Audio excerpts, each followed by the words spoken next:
దేవుని నామానికి మహిమ కలుగును గాక. ప్రియ దేవుని బిడ్డలారా, ప్రతి ఉదయకాలం ఈ దినం దేవుని వాగ్దానం చూస్తున్న ప్రియానికి ప్రియ దేవుని బిడ్డలారా ప్రత్యేకమైన వందనాలు. దేవుని బిడ్డలారా, మీ అందరూ బాగున్నారా? ప్రతి ఉదయకాలం దేవుడే ఒక వాక్కునిచ్చి వాగ్దానాన్ని ఇచ్చి మనం బలపరుస్తూ ఉండగా ఈ దినం దేవుడే మాట్లాడుతున్నాడు. చూద్దాం పరిశుద్ధ లేఖన గ్రంథం గురించి.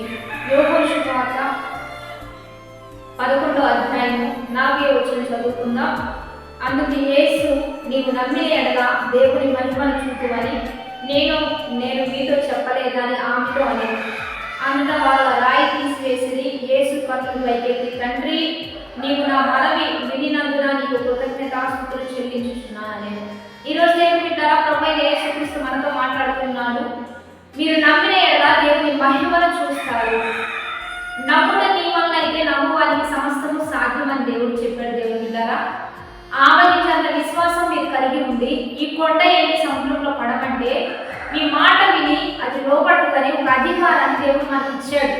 ఈ అధికారాన్ని ఇచ్చిన ప్రభువైన యేసుక్రీస్తు అంటున్నాడు, మీరు ఏదైతే అడుగుతారో, మీరు ఏదైతే విశ్వసిస్తారో, మీరు ఏదైతే నమ్ముతారో మీకు నేను సాధ్యపరుస్తాను, అది నేను చేయగలను అని దేవుడు సెలవిస్తూ ఉండగా ఈరోజు నమ్మడం మన వల్ల అయ్యేటట్టుగా మనం చేసుకుందాం. ఎందుకంటే ఈ సర్వం సృజించింది దేవాది దేవుడే, నిన్ను నన్ను కలిగించింది దేవుడే.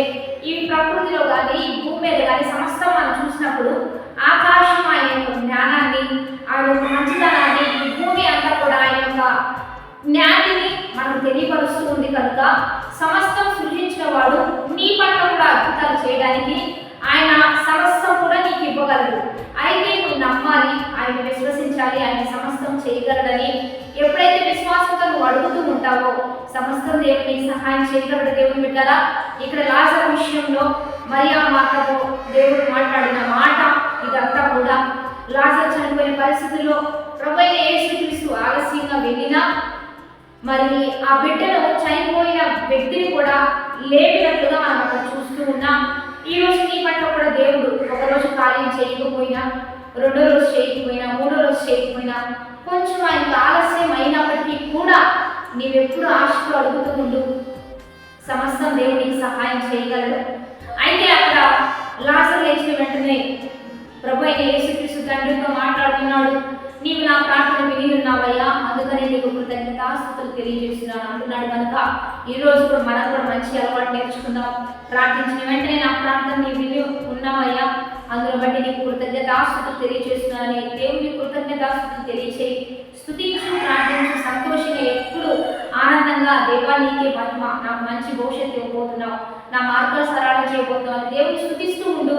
దేవుడు నీ విశ్వాసాన్ని బట్టి, నిన్ను బట్టి ఖచ్చితంగా నీ పట్ల గొప్ప కార్యాలు చేయబోతున్నాడు. నీ విశ్వాసాన్ని బలపరచబోతున్నాడు. నీవు కోరినట్లే నీకు అవును కాక దేవుడు సహాయం చేయబోతూ ఉండగా దైవికంగా దీవించబడతాం, దైవికంగా ఆశీర్వదించబడతాం. దేవుడి దీవెన చేత నింపబడిన వారిని వైపు చూద్దాం. వారు ఎలా దీవించబడ్డారు, ఎలా ఆశీర్వదించబడ్డారు, ఎలా గొప్ప చేయబడ్డారు చూస్తూ మనం కూడా ముందుకు వెళ్ళాలని తప్పించి ఎక్కడ మన పరుగు పందెంగా ఆగిపోవడం కానీ, నిలిచిపోవడం కానీ, పక్కకు వెళ్ళిపోవడం కానీ, వెనక్కి తిరిగిపోవడం కానీ ఇవన్నీ చేయడం వల్ల జీవితం వ్యర్థమైపోతుంది. దేవుడు ఇచ్చిన మంచి భవిష్యత్తుని మంచిగా రూపుదిద్దుకుందాం, అందంగా మార్చుకుందాం. దేవుడు ఇచ్చిన వాగ్దానాన్ని బట్టి ప్రార్థన చేద్దాం. పరిశుద్ధుడా, మహోన్నతుడా, గొప్ప దేవ, ఈ దినం మీరు మాకు ఇచ్చిన బలమైన వాక్వచనాన్ని బట్టి నీకు మహిమ. తండ్రి, ఈ దిన వాగ్దానాన్ని బట్టి మాకు నమ్మునట్లుగా సహాయం చేయండి. మేము ఎక్కడ బలహీనము కాగలము, నీ వల్ల సమస్తము సాధ్యమని నమ్మి విశ్వసిస్తున్నామయ్యా. ప్రతి విషయంలో మా ప్రార్థన మీరు అంగీకరిస్తున్నారని, మాకు సమీపంగా ఉన్నారని, మాకు ఒక మంచి దేవునిగా, కాపరిగా, యజమానునిగా మాకు ముందు నడుస్తూ మమ్మల్ని నడిపిస్తున్నారని మేము నమ్ముతూ నీవు మాకు సహాయం చేయగలవాడవని మేము విశ్వసిస్తూ ప్రతి విషయాన్ని నీకు అప్పగిస్తూ ఉండగా గొప్ప రీతిలో సహాయం చేయమని ఈరోజు బర్త్డేస్, మ్యారేజ్ చేస్తున్న వారికి దీవెనలు, శుభములు ప్రకటిస్తూ నీ ఘనమైన నామానికి మహిమ తెచ్చుకోమని ప్రభువైన యేసుక్రీస్తు నామమున పేరట అడిగి వేడుకొని ప్రార్థిస్తున్నాము గొప్ప తండ్రి, ఆమేన్. లైక్ చేయండి, 10-20 మంది పంపించండి. దేవుని బిడ్డలారా, ఈ దినము 40 దిన ఉపవాస ఆరాధన జరుగుతున్నాయి. 17వ ఉపవాస ఆరాధన మీరందరూ కలుసుకోండి. లైవ్ ఇస్తున్నాం, లైవ్ ద్వారా కలుసుకోండి. దేవుని నామమున